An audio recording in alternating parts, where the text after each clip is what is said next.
বিচারের আগে আওয়ামী লীগকে কোনো নির্বাচনে অংশগ্রহণ করতে দেবেন না বলে জানিয়েছেন সমন্বয়ক সার্জিস আলম। আজ মঙ্গলবার এক ফেসবুক বার্তায় তিনি এই হুঁশিয়ারি উচ্চারণ করেন।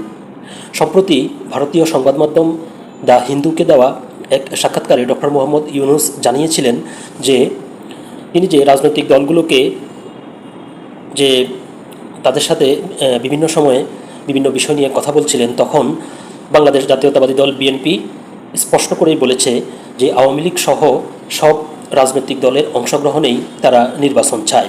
সম্ভবত সার্জিস আলম ওই বিষয়টিকে ইঙ্গিত করেই এ ধরনের হুঁশিয়ারি উচ্চারণ করেছেন। তিনি বলেছেন যে প্রয়োজনে দ্বিতীয় অভ্যুত্থান হবে, কিন্তু এরপরও আওয়ামী লীগকে